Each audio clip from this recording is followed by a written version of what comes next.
通知廚房。 Hello， 大家好，我係通少。今次咧會再次同大家分享點樣整海南雞飯。上次我用全隻雞去做，好多網友睇完之後都覺得有啲難，唔係好敢去試。所以今次我改用全雞髀去做，個做法會簡單好多，不過味道一樣咁好㗎。中意食海南雞飯嘅你，今次千祈唔好錯過啦。今次咧我就係用呢啲急凍嘅大雞髀啦，將佢洗乾淨抹乾身之後，就將佢多餘嘅脂肪剪走。你唔中意用大雞髀嘅話，可以改用翻啲細嘅雞腿去做，甚至改用雞翼去做都得㗎。咁咪海南雞翼飯咯。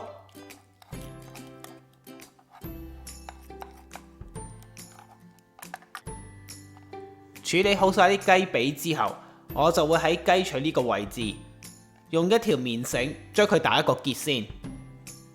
如果你有睇過貴妃雞嗰條片，都應該知道我喺度做緊乜㗎啦。冇錯，我就係整緊起重雞。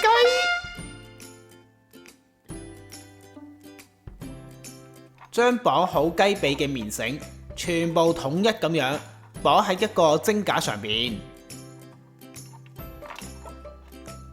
噔噔，起重雞就整好啦。你睇下將啲雞髀拎上拎落幾容易。哇！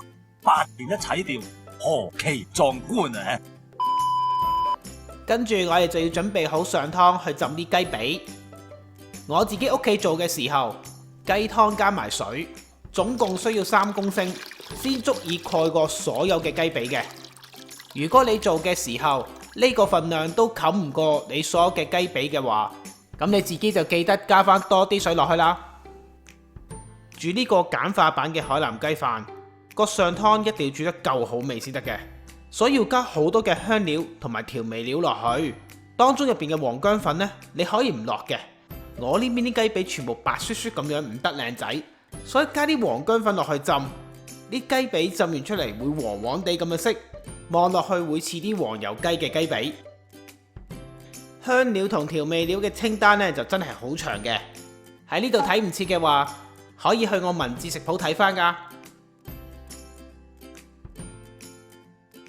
跟住就將啲好肥美嘅雞髀放落去呢啲熱辣辣嘅靚湯入邊。當然啦，一次過放晒落去之後，呢湯呢就會凍咗㗎啦。所以最好都係拎翻晒啲雞髀出嚟，等啲湯再滾翻起先。啲雞皮俾啲熱湯焯過一次之後就會收縮，再落去煮嘅時候就唔會咁容易再煮爛佢啦。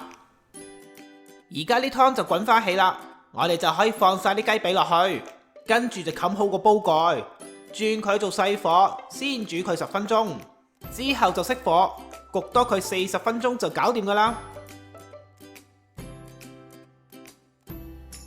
煮呢個雞髀只需要頭10分鐘睇一睇火，之後完全唔需要理佢噶。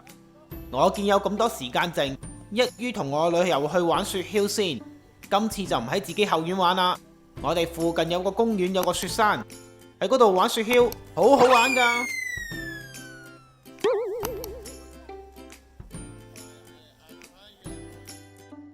哇哈哈！你睇下，哇咁快就做好啦，係咪比全隻雞更加易做，更加簡單呢？依家煮熟咗啲雞髀就可以拎佢出嚟攤凍。其實如果你想啲雞髀更加好味、更加入味嘅話，可以學我咁樣浸啲雞髀喺呢湯入邊3-4個鐘頭先拎起佢嘅。熄咗火之後，其實湯嘅熱力唔會好高，所以絕對唔會話將啲雞髀煮得過老嘅，絕對冇呢個問題噶。而家我就同啲雞髀鬆綁，喺起重雞嗰度放翻佢哋落嚟。攤凍嘅時候呢，就唔好將佢哋疊埋一齊。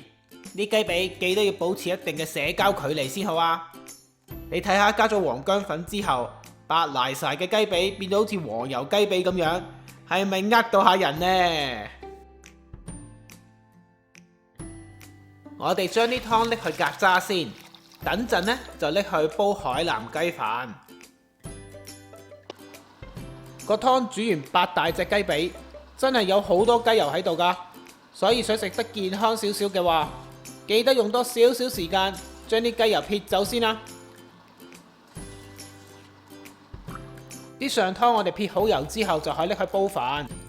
你要食幾多飯嘅就落翻幾多上湯，同你平時煲飯嘅一樣。好似我咁落1.5乜米，咪跟翻電飯煲嘅指示，落翻1.5乜嘅上湯落去咯。上湯嘅味道已經夠晒香濃，就咁拎去煲飯已經可以整到頂級好味嘅海南雞飯出嚟，唔再需要將啲米同埋香料炒過咁麻煩。係咪夠晒簡單方便易做呢？用剩咗嘅上湯可以放喺4度嘅雪櫃儲存1個星期都冇問題，又或者你可以放到喺冰格嗰度，就可以儲存得更耐。海南雞飯又點可以冇蔥油㗎？坊間一般嘅蔥油做法都係將啲滾油淋落去啲蔥上邊，而我嘅做法就調翻轉，將啲蔥放喺啲滾油入邊炒大概10零秒，先放翻落個碗度加調味料。咁樣做嘅話就可以確保殺死晒所有蔥上面嘅所有細菌，食起上嚟就會覺得安心一啲。另外，海南雞飯通常都會做啲雞油出嚟撈落啲飯度嘅。我哋可以將一開頭喺雞髀上面剪落嚟嘅脂肪放喺個鑊入邊，再開中慢火慢慢咁煎啲雞油出嚟。不過講真，啲雞油真係好唔健康㗎，我就唔建議加落去啦。如果你真係唔介意又想香口啲要加落去嘅話，咁1乜飯入邊至少都要加翻1湯匙嘅雞油。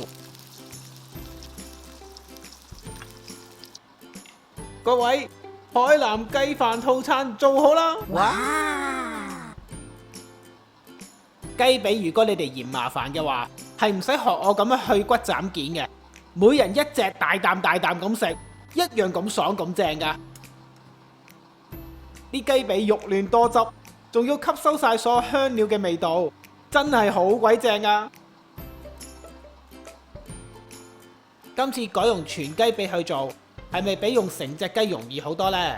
浸雞嘅時候，只需要頭10分鐘去睇一睇火，之後你行開去做其他嘢，完全唔需要理佢，真係夠晒簡單方便啊！今次呢個食譜應該滿足到一班要求簡單方便快捷嘅網友啦。希望大家記得去試一試啦！材料正確嘅份量、食材嘅牌子同埋相片都可以去我文字食譜嗰度揾到。喺呢條片嘅煙簿就有呢個食譜嘅連結提供俾你去參考噶啦。通知廚房嘅專屬網頁仲有更多免費嘅影片同食譜分享，大家千祈唔好錯過啦！中意呢條片嘅話，記得要俾 like 同埋 share 出去。